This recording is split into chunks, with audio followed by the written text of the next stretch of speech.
আমন্ত্রণ বিরতিহীন সংবাদ দুপুরে আপনাদের সঙ্গে আছে আমি সুমনা সিমি। এতক্ষণ জানাচ্ছিলাম শিরোনামগুলো, এবার জানাবো পুরো খবর।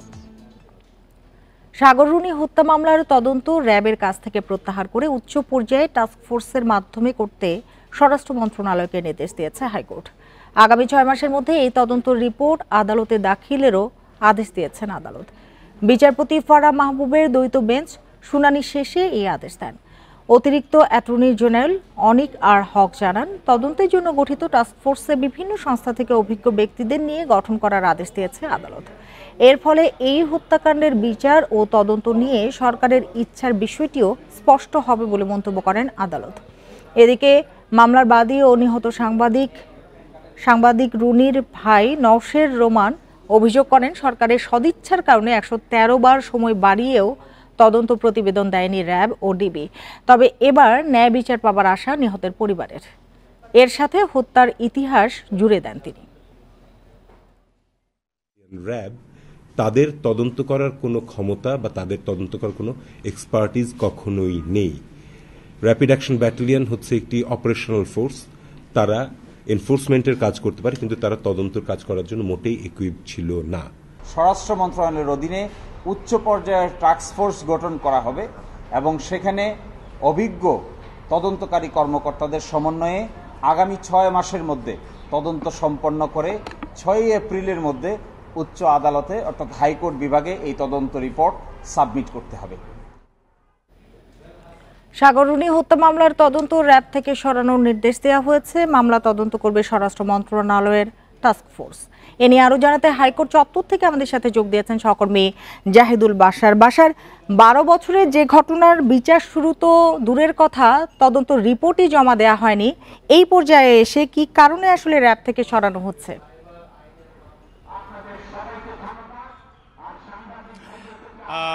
সুমনা সিমি, আপনি একদম ঠিকই বলেছিলেন। একটি মামলা যেটি 12 বছর আগে, এবং এটি কিন্তু সাধারণ কারোর মামলা নয়, খুবই আলোচিত। এই সময়ের ভিতরে মানে কয়েকজন স্বরাষ্ট্রমন্ত্রী পরিবর্তন হয়েছে, প্রত্যেকে এই মামলাটি নিয়ে আলোচনা করেছেন। এমনকি আজকের যিনি প্রধান উপদেষ্টা, তিনি তার জাতির উদ্দেশ্যে ভাষণে যে কয়টি মামলার কথা বলেছিলেন যে 4-5টি মামলাকে গুরুত্ব দেওয়া হবে, তার ভিতরে এই মামলাটিও রয়েছে। সেই সাংবাদিক দম্পতি সাগর সারোয়ার ও মেহেরুন রুনি 2012 সালের 11 ফেব্রুয়ারি রাত্রে রাজধানীতে তার ভাড়া করা বাসায় যখন খুন হন, তারপরের থেকে মামলাটি দায়েরের পরে আপনি প্রশ্ন করেছেন যে র্যাবকে কেন এখন এসে সরিয়ে দিতে বলা হলো। দেখুন, গত 12 বছরের মধ্যে 111 বার র্যাব এই মামলার তদন্ত রিপোর্ট দিতে যেয়ে তারা পারেনি। তাদের যে অক্ষমতা সেটিও তারা স্বীকার করেনি, কিন্তু সময় নিয়েছে 10-11 বছর ধরে। তার আগে 2-3 মাস ছিল ডিবির হাতে, তারাও 2 বার সময় নিয়েছে, এই মামলার তদন্ত প্রতিবেদন দিতে পারেনি। এখন মামলার এই যারা নিহত তাদের স্বজনরা বলছেন আর কত অপেক্ষা করবে তারা বলছেন এই যে 12 বছর ধরে 113 বার সময় পিছেও মামলার তদন্ত প্রতিবেদন দিতে না পারা, এটি সম্পূর্ণ বিগত সরকারের মানে সদিচ্ছার অভাব, তাদের গাফেলতির কারণে এটি হয়েছে। তারা বিশ্বাস করেন যে এটি যদি সরকারের সদিচ্ছা থাকতো তাহলে এটি সম্ভব হতো। এবং একই সাথে আপনি নওশের রোমানের কথা বলছেন, যিনি নিহত সাংবাদিক রুনির ভাই, তিনি কিন্তু বলেছেন যে র্যাবকে দেওয়াই হয়েছিল তাদের ধারণা যে এই বিষয়টিকে যাতে ধামাচাপা দেওয়া হয় এবং আস্তে আস্তে করে এই বিষয়টি যাতে আসলে সময় ক্ষেপণ করা হয়। এইরকম পর্যায়ে এসেছে আজকে রাষ্ট্রপক্ষের আবেদনের প্রেক্ষিতেই কিন্তু হাইকোর্টের বিচারপতি দ্বৈত বেঞ্চে তাদেরকে কিন্তু সেই আগের হাইকোর্টের একটি সংশোধনী দিয়ে আজকে মামলাটি র্যাবের কাছ থেকে প্রত্যাহার করে তদন্তের ভার প্রত্যাহার করে স্বরাষ্ট্র ভার যাদের দেয়া হলো, স্বরাষ্ট্র মন্ত্রণালয়ের বিশেষ টাস্কফোর্স করবে এটি, তাদের বিষয়ে কতখানি আশ্বস্ত হতে পারছেন নিহতদের পরিবার? দেখুন, বিচারপতি ফারাহ মাহবুব যখন এই বিষয়টিতে আদেশ দিচ্ছিলেন, তিনি কিন্তু তখন স্পষ্ট করে বলেছেন যে 6 মাস মানে 6 মাসের মধ্যে এই কোর্টে একটি প্রতিবেদন দাখিল করতে হবে যে টাস্কফোর্সে দায়িত্ব দেওয়া হচ্ছে, সেই টাস্কফোর্স আসলে কতটা দায়িত্ব নিয়ে কাজ করে, কি উঠে আসে। সুতরাং এর প্রেক্ষিতে নওশের রোমান অর্থাৎ তার পরিবারের সদস্য তিনি বলছিলেন যে তারা এখন অনেকটাই আশাবাদী, কারণ গত 12 বছর ধরে এই মামলাটির কোনো অগ্রগতি হয়নি, তদন্ত পর্যায়ে ছিল। এখন 6 মাস যেহেতু নির্ধারণ করে দেওয়া হয়েছে, একই সাথে কোর্ট এটি বলেছে যে এই টাস্ক ফোর্সে এখন আর কোনো একক কোনো বাহিনীকে দেওয়া হবে না, সেটি পিবিআইকেও না বা অন্য কাউকে না। এখানে যেটি করা হবে, বিভিন্ন সংস্থায় যারা গুরুত্বপূর্ণ ব্যক্তি রয়েছেন বা যারা অভিজ্ঞ ব্যক্তি রয়েছেন তাদের সমন্বয়ে একটি টাস্ক ফোর্স গঠন করা হবে এবং যেই টাস্ক ফোর্স আগামী 6 মাসের ভিতরে এই তদন্ত প্রতিবেদন দাখিল করবে। সুতরাং এই আদালতের আজকের যে প্রেক্ষাপট বিবেচনায় যে নিহত দম্পতির যারা পরিবারের সদস্য রয়েছেন এবং আইনজীবী রয়েছেন তারা আসলে আশ্বস্ত যে এবার কোনো কিছু একটা রিপোর্ট হয়তো তারা পাবেন এবং আসল ঘটনা বেরিয়ে আসবে, যেটা বিগত সরকারের আমলে হয়নি। হাইকোর্ট চত্বর থেকে কথা হচ্ছিল সহকর্মী জাহিদুল বাশারের সাথে। সাইবার আইনে স্পিচ অফেন্সের মামলাগুলো দ্রুত প্রত্যাহারের সিদ্ধান্ত নিয়েছে সরকার। এছাড়া এসব মামলায় কেউ গ্রেপ্তার থাকলে আইনি প্রক্রিয়ায় দ্রুত মুক্তি দেওয়া হবে। দুপুরে এক সংবাদ বিজ্ঞপ্তিতে এ তথ্য জানিয়েছে আইন মন্ত্রণালয়। তথ্য ও যোগাযোগ প্রযুক্তি আইন, ডিজিটাল নিরাপত্তা আইন এবং সাইবার নিরাপত্তা আইনের অধীনে এখন পর্যন্ত দেশের 8টি সাইবার ট্রাইব্যুনালে মোট 5,818টি মামলা রয়েছে। মামলাগুলোর মধ্যে ডিজিটাল মাধ্যমে মুক্ত মত প্রকাশের মামলাগুলোকে স্পিচ অফেন্স এবং কম্পিউটার হ্যাকিং বা ডিজিটাল ডিভাইসের মাধ্যমে জালিয়াতিকে কম্পিউটার অফেন্স হিসেবে চিহ্নিত করা হয়েছে। বর্তমানে স্পিচ অফেন্স সম্পর্কিত মামলাগুলো রয়েছে 1,340টি। এর মধ্যে 461টি মামলা তদন্তাধীন এবং 879টি মামলা বিচারাধীন। স্পিচ অফেন্সের মামলার মধ্যে বিচারাধীন 879টি মামলা আইন মন্ত্রণালয়ের সঙ্গে স্বরাষ্ট্র মন্ত্রণালয়ের সমন্বয়ের মাধ্যমে দ্রুত প্রত্যাহার করা হবে। তদন্তাধীন 461টি মামলা চূড়ান্ত রিপোর্ট দাখিলের মাধ্যমে দ্রুত নিষ্পত্তির জন্য তদন্তকারী কর্মকর্তাকে নির্দেশ দেওয়া হবে।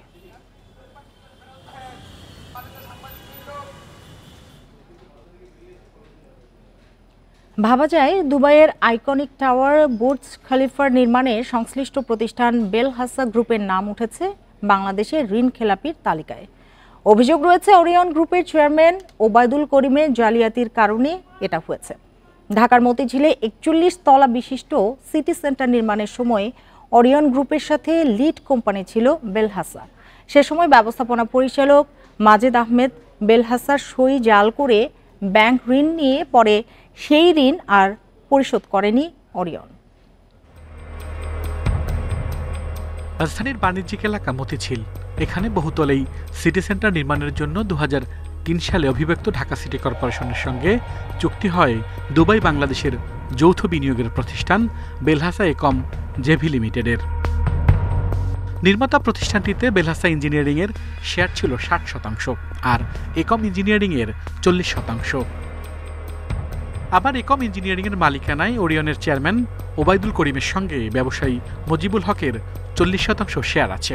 তবে পরবর্তীতে বেলহাসা কিংবা মজিবুল হক কাউকে না জানিয়ে ওবায়দুল করিম একাই ওরিয়ন ল্যাবরেটরিজের নামে শেয়ার হস্তান্তর করে নেন জালিয়াতি করে। চুক্তি ও ব্যাংকিং কাগজপত্র ঘেঁটে দেখা যায় বেলহাসা ও একম জেভি লিমিটেডের নামে social investment bank limited SIBL থেকে 40 কোটি টাকা ঋণ নিয়ে সিটি সেন্টারের নির্মাণ কাজ শুরু হয়। পরে শেয়ারধারীদের অজ্ঞাতে ওবায়দুল করিম একাই সিটি সেন্টারের 19টি ফ্লোর ও 3টি কার পার্কিং বিক্রি করেন প্রায় 450 কোটি টাকায়, যার বড় একটি অংশ অন্যত্র সরিয়ে নেওয়া হয়। ভবনটি নির্মাণের পর 2017 সালে রাজনৈতিক প্রভাব খাটিয়ে SIBL থেকে দ্বিতীয় দফায় নির্মাতা প্রতিষ্ঠানটির নামে আবারও 50 কোটি টাকা ঋণ নেওয়া হয়, যার পরিশোধ করা হয়নি। এই কারণে চলতি বছর 31 জুলাই পর্যন্ত বেলহাসা একম জেভির খেলাপি ঋণের পরিমাণ দাঁড়ায় 86 কোটি 38 লাখ টাকারও বেশি। বেলহাসা শেয়ারের বিপরীতে ঋণ ও CIBতে মালিকের নাম দেখে হতবাক দুবাইয়ের কোটিপতি ব্যবসায়ী খোদ মাজেদ আহমেদ বেলহাসা। ব্যাংক ঋণ নেওয়ার সময় বেলহাসার MDর সই জাল করে নেওয়া হয় বলে তার ধারণা। এজন্য বেলহাসা এখন বাংলাদেশে ঋণ খেলাপি। ওরিয়নের মালিক যিনি একমের শেয়ার হোল্ডিংয়ে আছেন, তিনি সিগনেচার জালিয়াতি করে ফোর্জারির মাধ্যমে ওরিয়নকে এখানে পার্ট করেছে এবং তার ফ্যামিলির যে মেম্বার আছে তাদেরকেও এখানে ঢুকিয়েছে, যেখানে বিড করার সময় এই মেম্বাররা ছিল না। 50 কোটি টাকার লোন হয়েছে, যেটা বেড়ে দাঁড়িয়ে এখন প্রায় 86 কোটি টাকা হয়েছে। এই লোন নেয়ার ব্যাপারে বেলহাসাকে জানানো হয় নাই, কোনো কনসেন্টও নেওয়া হয় নাই, কোনো ডাইরেক্টর মিটিংও হয় নাই, সেখানে অ্যাপ্রুভালও হয় নাই। এদিকে অন্য শেয়ারধারীদের বঞ্চিত করে ওবায়দুল করিম একাই সিটি সেন্টারটি জবরদখল করে রেখেছেন। ভবনটির ভাড়া আদায় করছে ওরিয়ন। পরিবর্তিত রাজনৈতিক প্রেক্ষাপটে ভবনটির মালিকানা ও গেল 14 বছরের ক্ষতিপূরণ আদায়ে মামলার প্রস্তুতি নিচ্ছে বেলহাসা। সিটি সেন্টার থেকে যে প্রফিট হয়েছে সেটার যৌক্তিক যে অংশ সেটা বেলহাসা লাভ করবে এবং কোনভাবে এই জালিয়াতিগুলো হয়েছে সেগুলোকে খুঁজে বের করে জালিয়াতির মামলা করবে, সিভিল কেস করবে এবং ক্রিমিনাল কেসও করার জন্য বেলহাজি প্রস্তুতি নিচ্ছে। এসব অভিযোগের বিষয়ে জানতে বারবার যোগাযোগ করা হলেও কথা বলতে রাজি হয়নি অরিয়ন, বরং প্রতিষ্ঠানটির দুর্নীতি ও অনিয়ম নিয়ে প্রতিবেদন প্রচার করায় ইন্ডিপেন্ডেন্ট টেলিভিশনের বিরুদ্ধে একের পর এক মামলা করছে তারা। আল আমিন হোসেন, ইন্ডিপেন্ডেন্ট নিউজ, ঢাকা। সাবেক প্রধানমন্ত্রী শেখ হাসিনার ছেলে সজীব ওয়াজেদ জয়কে হত্যা চেষ্টার মামলায় সাংবাদিক শফিক রেহমানের গ্রেপ্তারি পরোয়ানা প্রত্যাহার করেছে আদালত। সকালে ঢাকার additional chief metropolitan magistrate Mahbubul হকের আদালত এ আদেশ দেন। এর আগে সকালে আদালতে আত্মসমর্পণ করে জামিনের আবেদন করেন সাংবাদিক শফিক রেহমান। পরে শুনানি শেষে তার গ্রেপ্তারি পরোয়ানা প্রত্যাহার করে আদালত। এ বিষয়ে শফিক রেহমানের আইনজীবী জানান, স্বরাষ্ট্র মন্ত্রণালয়ের শর্ত অনুযায়ী সাংবাদিক শফিক রেহমান আদালতে আত্মসমর্পণ করেছেন। এর আগে রোববার দুপুরে স্বরাষ্ট্র মন্ত্রণালয়ের প্রজ্ঞাপনে সাবেক প্রধানমন্ত্রী শেখ হাসিনার ছেলে সজীব ওয়াজেদ জয়কে হত্যা চেষ্টার মামলায় সাংবাদিক শফিক রেহমান ও প্রবাসী ব্যবসায়ী মিজানুর রহমান ভূঁইয়ার সাজা 1 বছর স্থগিত করা হয়। এতে বলা হয়, আদালতে আত্মসমর্পণ করে আপিল করার শর্তে তাদের দুজনের সাজা 1 বছরের জন্য স্থগিত করা হয়েছে। জয়কে হত্যা চেষ্টার মামলায় গত বছরের 17 আগস্ট দৈনিক আমার দেশের ভারপ্রাপ্ত সম্পাদক মাহমুদুর রহমান ও সাংবাদিক শফিক রেহমান সহ 5 জনকে 7 বছর করে কারাদণ্ড দেয় আদালত। আইনগতভাবে যে পদ্ধতি, এতে উনি কারাগারে যাচ্ছেন না এবং কারাগারে যাওয়া ব্যতীতই উচ্চ আদালতে আপিল করতে পারবে। এটা করা হয়েছে আমার বাকরুদ্ধ করার জন্য, আপনারা সবার বাকরুদ্ধ করার জন্য, দর্শকদের বঞ্চিত করার জন্য, পাঠকদের বঞ্চিত করার জন্য, এটাই কারণ। আমরা ডাকসুর সাবেক ভিপি ও আওয়ামী লীগের সাবেক সাংগঠনিক সম্পাদক সুলতান মোহাম্মদ মনসুর আহমেদকে আটক করা হয়েছে। তাকে জিজ্ঞাসাবাদের জন্য গোয়েন্দা কার্যালয়ে আনা হয়েছে বলে জানা গেছে। ভোরে কানাডা থেকে দেশে ফেরার পর ঢাকা শাহজালাল আন্তর্জাতিক বিমানবন্দরের ইমিগ্রেশন থেকে তাকে ডিবি পুলিশ হেফাজতে নেওয়া হয়। পুলিশ জানিয়েছে তার বিরুদ্ধে একটা সুনির্দিষ্ট বিষয়ে অভিযোগ রয়েছে, সে ব্যাপারে জিজ্ঞাসাবাদ করা হবে, এজন্য তাকে ডিবি হেফাজতে নেওয়া হয়েছে। তবে তার বিরুদ্ধে এখন পর্যন্ত কোনো মামলা নেই বলে দাবি পরিবারের। 1986 সালে সুলতান মনসুর ছাত্রলীগের কেন্দ্রীয় সভাপতি নির্বাচিত হন। 1989 সালে নির্বাচিত হন ডাকসুর ভিপি। স্বৈরাচারের মূল হোতা বিদেশে বসে এখনো নানা ষড়যন্ত্র করছেন, কিন্তু বাংলাদেশের মানুষ সেই ষড়যন্ত্র রুখে দেবে বলে মন্তব্য করেছেন বিএনপি স্থায়ী কমিটির সদস্য সালাউদ্দিন আহমদ। সকালে রাজধানীর চন্দ্রিমা উদ্যানে বিএনপির প্রতিষ্ঠাতা জিয়াউর রহমানের সমাধিতে ওলামা দলের প্রতিষ্ঠা বার্ষিকী উপলক্ষে দোয়া অনুষ্ঠান শেষে একথা বলেন তিনি। বলেন, ফ্যাসিবাদের দোসররা এখনও রাষ্ট্রের নানা পদে বসে আছে, তাদের ষড়যন্ত্রের লক্ষ্য পূরণ হবে না। বিএনপি সব ধর্মের স্বাধীনতায় বিশ্বাস করে, এই দেশে কেউ সংখ্যালঘু নয়, সবাই বাংলাদেশের নাগরিক। অন্তর্বর্তী সরকারের সংস্কার কমিশন বিষয়ে সালাউদ্দিন আহমদ বলেন, দেশের নানা পর্যায়ে সংস্কার করতে সব ধরনের সহযোগিতা করবে বিএনপি। তাদের ফেসিবাদের দোসররা এখনো সব জায়গায় প্রতিষ্ঠিত আছে, তারা এখনো বাংলাদেশের সমস্ত জায়গায় বসে চেষ্টা করবে বাংলাদেশের অস্থিরতা সৃষ্টির জন্য। কিন্তু গণ আন্দোলনের যে আকাঙ্ক্ষা, গণবিপ্লবের পরবর্তী মানুষের যে অভিপ্রায় এবং মানুষের মধ্যে যে উচ্ছ্বাস সৃষ্টি হয়েছে, তার মুখে সবকিছু ভেসে যাবে। চট্টগ্রাম বন্দরে তেলবাহী জাহাজ বাংলার জ্যোতিতে বিস্ফোরণ ও আগুনে একজনের মৃত্যু হয়েছে। বেলা 11:15টার দিকে বন্দরের ডলফিন জেটিতে জাহাজটিতে আগুনের ঘটনা ঘটে। বন্দর কর্তৃপক্ষের পাঠানো বার্তায় বলা হয়, আগুনের খবর পেয়ে নৌবাহিনী, কোস্টগার্ড ও ফায়ার সার্ভিসের কর্মীরা দ্রুত ঘটনাস্থলে পৌঁছে আগুন নিয়ন্ত্রণে আনে। আশপাশে থাকা জাহাজগুলো নিরাপদে সরিয়ে নেওয়ার ব্যবস্থা করা হয়, তবে আগুন লাগার কারণ এখনও জানা যায়নি। বাংলার জ্যোতি জাহাজটি বাংলাদেশ শিপিং কর্পোরেশনের মালিকানাধীন। বিকট এক সাউন্ড হয়েছে, হওয়ার পরে আতঙ্ক হয়ে বের হয়ে দেখি যে সবাই দৌড়াদৌড়ি করতেছে, তাকাইলাম সামনে আগুন। সম্মিলিতভাবে নেভি, কোস্টগার্ড এবং পোর্টে প্রায় 10টা ট্রাক একসাথে আমরা ফায়ার ফাইটিং করেছি। ড্রোনের মাধ্যমে আমরা দেখেছি যে ভিতরে এখনো কোনো ফ্লেম আর দেখা যাচ্ছে না। এ নিয়ে আরো জানাতে চট্টগ্রাম থেকে যোগ দিয়েছেন সহকর্মী আলমগীর সবুজ।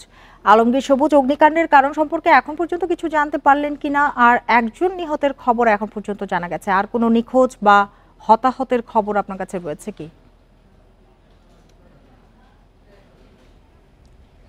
আপনি ঠিকই বলেছেন। আমরা আগে একজন নিহতের সংবাদ জানিয়েছিলাম। এই মুহূর্তে আমরা খবর পেয়েছি এখানে দুজনের মৃত্যুর খবর আমাদেরকে নিশ্চিত করা হয়েছে এবং যেটা বলা হচ্ছে যে আপনি দৃশ্য দেখছেন যে এমটি বাংলার জ্যোতি যে জাহাজটা বিস্ফোরণের ঘটনা ঘটেছে সেটা বাংলাদেশের রাষ্ট্রায়ত্ত প্রতিষ্ঠান বিএসসির মালিকানাধীন একটা জাহাজ, যেটা 1987 সালে ডেনমার্ক থেকে বাংলাদেশে আনা হয়েছিল। সেই হিসাবে এটা একটা মেয়াদ উত্তীর্ণ জাহাজ, তেলবাহী জাহাজ বা তেলের ট্যাঙ্কার বলা হচ্ছে। এটা আসলে বহির্নোঙর থেকে তেল নিয়ে ইস্টার্ন রিফাইনারি সংস্থা, যেটা এটাও রাষ্ট্রায়ত্ত একটা প্রতিষ্ঠান, এর জেটিতে ডলফিন জেটি বলা হচ্ছে, সেখানে তেল খালাসের জন্য আনা হয়েছিল। সেই সময় আসলে বিস্ফোরণের ঘটনা ঘটে এবং কর্তৃপক্ষ বলছে সামনের দিকের অংশ আপনি নিশ্চয় দেখছেন এখানে বিস্ফোরণ হয়েছে এবং ওই সময় সেখানে 3 জন কর্মী কাজ করছিল বলে আমরা জানতে পেরেছি এবং তারা তাদের বিস্ফোরণের পর তাদের দেহ বিচ্ছিন্ন হয়ে যায়। আমরা অনেকের এখানে বিচ্ছিন্ন অংশ এখানে আমরা দেখতে পেয়েছি। একটু আগে আমাদেরকে জানিয়েছে এখন পর্যন্ত 2 জনের মৃত্যুর খবর তারা নিশ্চিত করেছে এবং একজন এখানে নৌ ক্যাডেট সৌরভ বলে আমরা জানতে পেরেছি এবং বাকি জনের পরিচয় এখনো পর্যন্ত পাওয়া যায়নি। এবং বিএসসির তরফ থেকে আমাদেরকে যেটা বলা হচ্ছে এখানে 11,700 টন যে ক্রুড অয়েল ছিল, অপরিশোধিত যে তেল ছিল, সেগুলি সুরক্ষিত আছে বলে বলা হচ্ছে। এবং আপনারা জানেন যে এখান থেকে আসলে আমদানি করা যে তেল সেটা বহির্নোঙর থেকে এনে বলছিলেন যে মেয়াদ উত্তীর্ণ জাহাজ, তাহলে এটি চলছিল কিভাবে? আমি আপনার প্রশ্নটা শুনতে পাইনি, আবার যদি করতেন। আমি যেটি জানতে চাচ্ছি, আপনি বলছিলেন যে মেয়াদ উত্তীর্ণ জাহাজ, তাহলে এটি চলছিল কিভাবে? আমরা আসলে যে সমস্ত খবর পাচ্ছি এখানে বলা হচ্ছে আরেকজনের নাম আমরা পেয়েছি এই মুহূর্তে, তার নাম হচ্ছে হারুন। মানে 2 জনের মৃত্যুর খবর নিশ্চিত হয়েছে এবং তাদের পরিচয়ও পাওয়া গেছে। আপনি যেটা বলছিলাম আসলে বহির্নোঙর থেকে বড় জাহাজ আমদানি করা, জাহাজের তেল এনে এখানে ছোট জাহাজ এখানে এনে সেটা এখানে পরিশোধন করা হয় যে ইস্টার্ন রিফাইনারিতে। এরপর আসলে গন্তব্যে তেলগুলো চলে যায়। তার ধারাবাহিকতায় এই জাহাজটা বাংলার জ্যোতি এখানে তেল খালাসের জন্য আনা হয়েছিল এবং বিএসসির তরফ থেকে আমাদের বলা হচ্ছে। চট্টগ্রাম থেকে কথা হচ্ছিল সহকর্মী আলমগীর সবুজের সাথে। ছাত্র জনতার আন্দোলনে আহত কর্মচারী মোহাম্মদ কারিমুল 55 দিন চিকিৎসাধীন থাকার পর ঢাকা মেডিকেলে মারা গেছেন। ভোর 5:30টায় হাসপাতালের নিবিড় পরিচর্যা কেন্দ্রে মৃত্যু হয় তার। কারিমুলের বাড়ি হবিগঞ্জে। রাজধানীর যাত্রাবাড়ি এলাকার একটি আড়তে কাজ করতেন এবং সেখানেই থাকতেন বলে জানিয়েছেন স্বজনরা। গত 5ই আগস্ট আড়তের সামনে শটগানের গুলিতে আহত হন কারিমুল। সেদিনই গুরুতর আহত অবস্থায় তাকে ঢাকা মেডিকেলে ভর্তি করা হয়।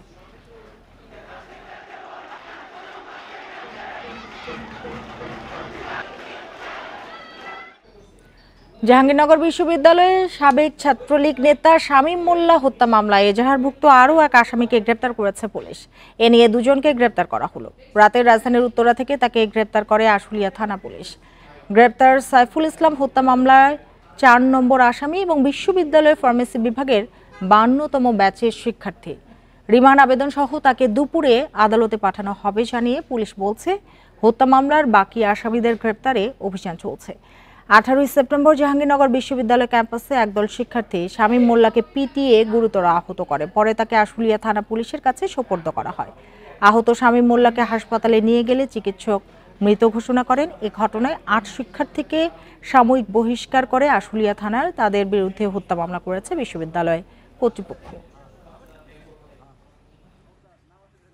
শামীম মোল্লা হত্যা মামলার একজন আসামি সাইফুল ইসলামকে আমার এই পুলিশ তদন্ত এবং এই মামলার আয়ু অলোক কুমারদের নেতৃত্বে ঢাকার ডিএমপি থেকে তাকে গ্রেপ্তার করতে সক্ষম হয়েছে।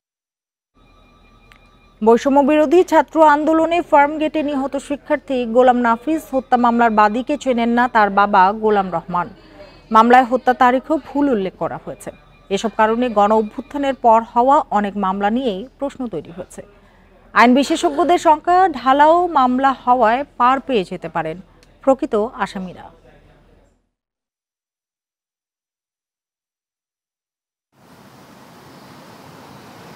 রাজধানীর বনানী বিদ্যানিকেতন স্কুল অ্যান্ড কলেজের 11 শ্রেণীর শিক্ষার্থী ছিলেন গোলাম নাফিস। বৈষম্য বিরোধী ছাত্র আন্দোলনে অংশ নিতে বন্ধুদের সঙ্গে শাহবাগে যাওয়ার সময় ৪ আগস্ট ফার্মগেটে নিহত হয় সে। রিকশায় পড়ে থাকতে দেখা যায় নাফিজের নিথর দেহ। নাফিজ হত্যায় ২৫ আগস্ট ঢাকার আদালতে মামলা করেন রফিকুল ইসলাম নামের এক ব্যক্তি, কিন্তু এজাহারে উল্লেখ করা বাদীকে তেস্তুরি বাজারের ঠিকানায় পাওয়া যায়নি, ফোনও বন্ধ। রফিকুল ইসলাম নিহত গোলাম নাফিজের আত্মীয় নন, তাকে চেনে না নাফিজের বাবাও। আসলে আমি জানি না, তাকে আমি চিনিও না, জানিও না। সে তখন আমার থানা থেকে ফোন দিয়েছে যে আপনি কি মামলা করছেন? আমি বলি না, আপনার নাফিজের নামে তো কোর্টে থেকে একটা মামলা হয়েছে ইমুক নামে। আমি বলি আমি চিনি না। পুলিশ হিসাবের লোকে যারা থানার আইও ছিল এরাও বলছে, একসাথে কথা বলছে। আমি বলি আমি চিনিও না, জানিও না। ছাত্র জনতার গণ অভ্যুত্থানের পরও অনেক মামলার বাদীকেই এখন খুঁজে পাওয়া যাচ্ছে না। অনেক মামলার বাদী না জেনেই আসামি করেছেন শেখ হাসিনা, আওয়ামী লীগের শীর্ষ নেতা ও পুলিশ কর্মকর্তাদের।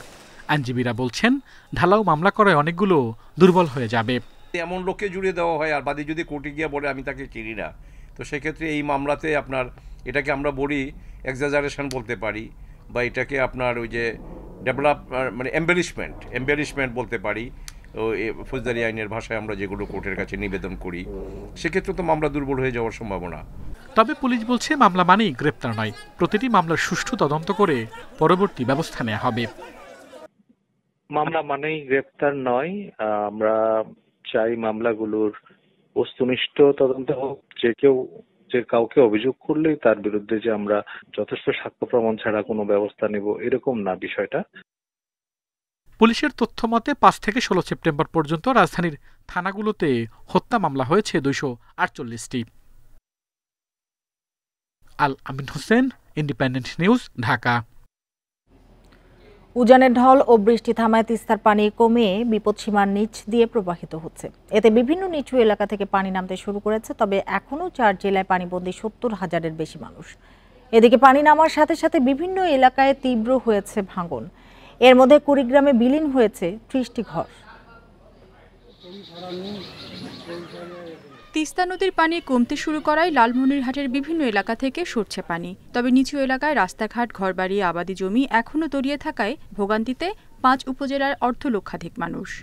আস্তার মধ্যে মনে করে 2 দিন থেকে খাড়া হয়ে আসি, মশাই তো শেষ করবে না। পাকশাক করে একটু খাবো এরও বুদ্ধি নাই। আমাদের এখানে কোনো কাজ কামাই করারও বুদ্ধি হচ্ছে না। মেম্বার চেয়ারম্যান যে সহযোগিতা না করে তাহলে কিভাবে চলবে? রংপুরের গঙ্গাচড়া, কাউনিয়া ও পীরগাছা উপজেলার নিচু এলাকায় পানি নামেনি। এসব এলাকার প্রায় ২০,০০০ মানুষ গত ৩ দিন ধরে দুর্ভোগে। রান্না বান্না করতে পারিছিল না, এখন বাসায় থাকতে পারিছিল না। আর আমি তোমার উপর কি করবো ভাই? সারা রাত পানির মধ্যে ভিজেছিলাম, গরু ছাগল নিয়ে রাস্তার ধারে ছিলাম। পানি ইউনিয়ন বোর্ড যদি একটু দেখতো, খেয়াল করতো যে আমরা বাঁধগুলো বাঁধতাম, তাহলে ঠিকই আমাদের এলাকার লোকজনের ক্ষতিগ্রস্ত থেকে মুক্ত হইতো। নীলফামারীর নদী তীরবর্তী এলাকার ধান ও সবজি ক্ষেত ডুবেছে বন্যার পানিতে। তবে দ্রুত পানি নেমে গেলে ফসলের তেমন ক্ষতি হবে না বলছে কৃষি বিভাগ। এদিকে কুড়িগ্রামে তিস্তা, ধরলা ও দুধকুমারের ভাঙনে গত 2 দিনে অন্তত 30টি পরিবার গৃহহীন হয়ে পড়েছে। ঝুঁকির মুখে এলাকার 7টি স্কুল। নদী হিসেবে ভাঙতেছে, বুঝছেন? এখন তো খাটাক করে থাকতে পারছি না, মানে ভাঙবে না, খাটাক করতে আমার বাড়ি থাকবে না। তুলমো করে যাওয়ার ঘর নামে খুশি আমরা জানেন, এখন আমার নাই আর কোনো স্থান নাই, জায়গা নাই, করে ঘর তুলি আর করে কি করি। ভাঙন রোধে স্থানীয় জনপ্রতিনিধিদের সতর্ক করার পাশাপাশি জিও ব্যাগ প্রস্তুত রাখার কথা জানিয়েছে পানি উন্নয়ন বোর্ড। রেশমি নন্দী, ইন্ডিপেন্ডেন্ট নিউজ। এ নিয়ে আরো জানাতে কুড়িগ্রাম থেকে যোগ দিয়েছেন সহকর্মী আব্দুল খালেক। আমরা জানি যে কুড়িগ্রামে নদী ভাঙন কিন্তু এরই মধ্যে শুরু হয়ে গেছে। কি পরিমাণ ক্ষয়ক্ষতি এখন পর্যন্ত বোঝা যাচ্ছে?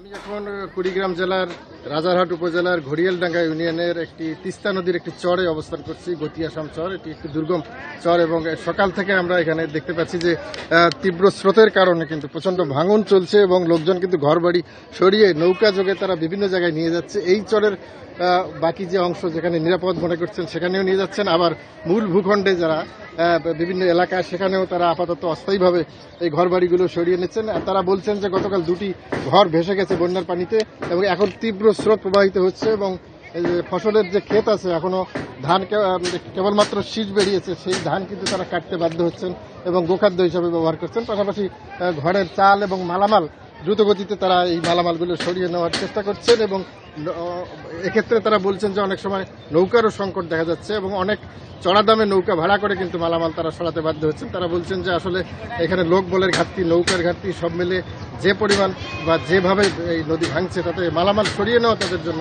কঠিন হয়ে গেছে। আর আপনাকে একটি বিষয় জানিয়ে রাখি যে এই চরাঞ্চলে কিন্তু পানি উন্নয়ন বোর্ডের তেমন কোনো প্রতিরক্ষামূলক কাজ থাকে না বা জিও ব্যাগ ফেলে তারা যে ভাঙন প্রতিরোধের চেষ্টা করবে তাও কিন্তু করে না। আমি যেখানে দাঁড়িয়ে আছি তার পিছনে একটি স্কুল রয়েছে এবং স্কুলটি আগামীকাল ভাঙা হবে বলে কর্তৃপক্ষ শিক্ষকদের জানিয়েছে। সেখানেও মালামাল প্রস্তুত করা হচ্ছে। পাশাপাশি এখানে গত দুদিনে 30টি পরিবার নদী ভাঙনের শিকার হয়ে বিভিন্ন জায়গায় চলে গেছে এবং আরও 50টি পরিবার তারা কিন্তু এই ভাঙনের উপক্রম হয়েছে এবং মালামাল সরিয়ে নেওয়ার জন্য তারা চেষ্টা করছে। কুড়িগ্রামের পরিস্থিতি জানাচ্ছিলেন আব্দুল খালেক। সরকারি চাকরিতে আবেদনের বয়স সীমা 35 বছর করার দাবিতে আন্দোলনকারী চাকরি প্রত্যাশীরা শাহবাগে অবস্থানের পর প্রধান উপদেষ্টার বাসভবন যমুনার সামনে অবস্থান নিয়েছেন। পরে সেখান থেকে তাদের ছত্রভঙ্গ করতে পুলিশ টিয়ার শেল নিক্ষেপ করেছে। এ নিয়ে আরো জানাতে যোগ দিয়েছেন সহকর্মী জাহিদুল ইসলাম। জাহিদুল ইসলাম বলবেন যে এখনো কি আন্দোলনকারী চাকরি প্রত্যাশী যারা রয়েছেন তারা প্রধান উপদেষ্টার বাসভবনের সামনে অবস্থান নিয়ে আছেন কিনা, কি পরিস্থিতি দেখছেন আপনি সেখানে? আমরা আপনাদেরকে দেখাতে চাই যে আসলে দুপুর 1:30টার দিকে কিন্তু শাহবাগ থেকে এই 35 আন্দোলনে যারা যুক্ত রয়েছেন তারা শাহবাগ থেকে প্রধান উপদেষ্টার বাসভবনের সামনে আসলে তারা মিছিল নিয়ে আসেন এবং এই সময় কিন্তু পুলিশ তাদেরকে ছত্রভঙ্গ করতে না টিয়ার শেল এবং রাবার বুলেটও নিক্ষেপ করে, যেটা দাবি করছেন এখানকার যারা শিক্ষার্থীরা রয়েছেন তারা এখন পর্যন্ত সেই তাদের দাবি নিয়ে কিন্তু প্রধান উপদেষ্টার বাসভবনের সামনেই এক অবস্থান করছেন এবং তারা যখন পুলিশ তাদেরকে বিভিন্নভাবে এখান থেকে চলে যাওয়ার নিবেদন করেছেন বা তারা টিয়ার শেল ছুড়েছেন তারা কিন্তু আসলে এখান থেকে যাননি এবং তারা সেই প্রধান উপদেষ্টার ঠিক বাসভবনের সামনেই রাস্তার উপরে বসে পড়েছেন এবং এই যে ঘটনাটি ঘটেছে এই সময় আসলে পুলিশ যেই টিয়ার শেল ছুড়েছেন এই টিয়ার শেলের কারণে কিন্তু অনেক শিক্ষার্থী এখানে আহত হয়েছেন এবং তারা রাস্তার উপরে ডিরেক্ট একদম শুয়ে পড়েছেন এবং শুয়ে তারা কিন্তু সেই আন্দোলন চালিয়েছেন। তাদের মূল দাবিটা হচ্ছে যে তারা আজকের ভেতরেই তারা প্রজ্ঞাপন চান এবং যে এতদিন যাবৎ যে আন্দোলনটি চলে আসছে সেই আন্দোলনটিকে তারা চালিয়ে নিতে চান না। তারা চান যে আন্দোলন যৌক্তিক আন্দোলন এবং এই যৌক্তিক দাবিটি যেন সরকার তাদের পূরণ করে সেই উদ্দেশ্য নিয়ে তারা কিন্তু আসলে প্রথমে শাহবাগ অবরোধ করে থাকেন এবং সেখান থেকে প্রধান উপদেষ্টার বাসভবনের সামনে এসে এখন আপনারা হয়তো দেখতেই পাচ্ছেন যে তারা কিন্তু প্রায় 150 থেকে 200 ছাত্ররা এখানে অবস্থান করছেন এবং তারা নানান রকম স্লোগান দিচ্ছেন এবং তাদের যেই দাবি রয়েছে সেই দাবি তারা পূরণ করার জন্য কিন্তু আসলে তারা চাচ্ছেন যে আজকের দিনের ভেতরে যেন তাদের সেই দাবিটি পূরণ করা হয়। এবং আমরা কিছুক্ষণ আগেই আমরা দেখেছি যখন শিক্ষার্থীরা এখানে প্রবেশ করতে চাচ্ছিলেন তখন তাদের পুলিশ আসলে বাধা দেয় এবং তাদেরকে সরিয়ে দেওয়ার উদ্দেশ্যে তারা টিয়ার শেল নিক্ষেপ করে, কিন্তু সেই টিয়ার শেল আসলে কাজ করেনি। পুলিশ নিজেরাই এখান থেকে সরে যেতে বাধ্য। আন্দোলনকারী চাকরি প্রত্যাশী যারা আছেন তারা কি বলছেন, তারা এই অবস্থান কর্মসূচি তাদের কতক্ষণ চলবে? সামরিক সদস্য রয়েছেন তারা কিন্তু তাদেরকে অনেকভাবে বোঝানোর চেষ্টা করেছেন যে এটাই যে এখন পর্যন্ত তাদের যে দাবির প্রেক্ষাপটটি রয়েছে সেটি প্রধান উপদেষ্টা এখনো এসে পৌঁছাননি এবং তাদের যে মূল আন্দোলনটি রয়েছে সেই আন্দোলনের ক্ষেত্রে তাদের যে সহযোগিতা করার ক্ষেত্রে পুলিশ সহযোগিতা করতে চায়, কিন্তু এখন পর্যন্ত যে অবস্থাটি বিরাজ করছে এখানে সেখানে কিন্তু তারা যেই আন্দোলনটি চালিয়ে যাচ্ছেন সেটি এই প্রধান উপদেষ্টার এই বাসভবনের সামনে যেহেতু একটি প্রচন্ড সিকিউরিটি এলাকা এবং সেই জায়গাটি থেকে সরে যাওয়ার বারবার তাদেরকে পরামর্শ দিচ্ছেন, কিন্তু তারা কিন্তু কোনোভাবেই এখান থেকে সরে যেতে চাচ্ছেন না এবং তারা চাচ্ছেন যে আজকে দিনের ভেতরেই যেন তাদের এই আন্দোলন আর আন্দোলনে নামতে না হয় এবং তার আজকে দিনের ভেতরে যেন প্রজ্ঞাপন জারি করে তাদের চাকরিতে বয়স সীমা 35 করে দেওয়া হয়। এবং আপনারা দেখতেই পাচ্ছেন যে জায়গাটিতে আমরা এখন দাঁড়িয়ে আছি সেই জায়গায় রাস্তার উপরে কিন্তু প্রচুর শিক্ষার্থীরা তাদের দাবি আদায়ের জন্য স্লোগান দিচ্ছেন, রাস্তার উপরেই তারা বসে পড়েছেন এবং তাদেরকে দেখভালের জন্য কিন্তু চারদিকে প্রায় 1000 খানেক পুলিশ সদস্য সহ সেনা সদস্য রয়েছেন এবং এসএসএফ এর গার্ডরা রয়েছেন যারা এই জায়গাটিতে দায়িত্ব পালন করে, যাদেরকে এখন পর্যন্ত এই শিক্ষার্থীদের এখান থেকে উঠে যাওয়ার ক্ষেত্রে কেউ কোনো দায়িত্বপ্রাপ্ত কেউ আসেননি, এবং তাদের যে আন্দোলন মেনে নেওয়ার যে বিষয়টি রয়েছে সেটি কিন্তু এখন পর্যন্ত বাস্তবায়নের কোনো বিষয়ে কেউ কথা বলতে আসেননি। তবে শিক্ষার্থীরা চান তাদের যে যৌক্তিক আন্দোলন, সেই আন্দোলনটি তারা চালিয়ে যাচ্ছেন। সেই আন্দোলনের ক্ষেত্রে তাদের যে সামনের যেই পরিস্থিতি তৈরি হবে চাকরিতে প্রবেশের ক্ষেত্রে তাদের যে একটি এখনো বৈষম্য রয়েছে, যে অন্যান্য দেশে 35 আবেদনের যোগ্যতা থাকলেও বাংলাদেশে কেন সেটি থাকবে না, এটি তাদের আসলে মূল বিষয়। এবং তাদের যে এখন পর্যন্ত তাদের আমরা দেখতেই পাচ্ছি যে এখানে প্রায় 2 থেকে 300 শিক্ষার্থীরা এখনো তাদের দাবি আদায়ে নানারকম মিছিল করছেন, এবং তারা কিন্তু বৈষম্য বিরোধী দেশ গড়তে হলে তাদের এই যৌক্তিক দাবিটি মেনে না নিলে বৈষম্য বিরোধী যে মনোভাব রয়েছে সেটি পূর্ণ হবে না। কিন্তু আমরা এটাই দেখাতে চাচ্ছিলাম, শেষ পর্যন্ত আমরা বলছি যে এখন পর্যন্ত এই প্রধান উপদেষ্টার বাসার ভবনের সামনে যে অবস্থাটি রয়েছে সেটি কিন্তু এখনো বিশৃঙ্খল অবস্থাতেই রয়েছে। সবশেষে এই তথ্য আমার কাছে। সরকারি চাকরিতে আবেদনের বয়সসীমা 35 করার দাবিতে আন্দোলনকারী চাকরি প্রত্যাশীরা প্রধান উপদেষ্টার বাসভবনের সামনে অবস্থান নিয়েছেন, সে বিষয়ে জানাচ্ছিলেন সহকর্মী জাহিদুল ইসলাম। 2024-25 অর্থ বছরে সেপ্টেম্বর মাসের 28 দিনে রেমিটেন্স এসেছে 211,10,10,000 মার্কিন ডলার, বাংলাদেশি মুদ্রায় যার পরিমাণ 25,357 কোটি 32 লাখ টাকা, যা আগের মাস আগস্টের তুলনায় বেশি। রোববার এ তথ্য প্রকাশ করে বাংলাদেশ ব্যাংক। সেই হিসেবে সেপ্টেম্বর মাসে প্রতিদিন রেমিটেন্স এসেছে 7,54,68,214 ডলার, আর আগের মাস আগস্টে প্রতিদিন রেমিটেন্স এসেছিল 7,61,38,333 ডলার। আগের বছরের একই সময়ে রেমিটেন্স এসেছিল 4,44,78,333 মার্কিন ডলার।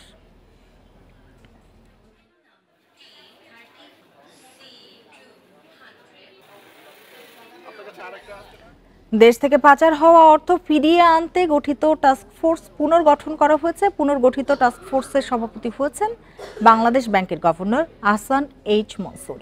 রোববার অর্থ মন্ত্রণালয়ের আর্থিক প্রতিষ্ঠান বিভাগ থেকে এ সংক্রান্ত প্রজ্ঞাপন জারি করা হয়েছে।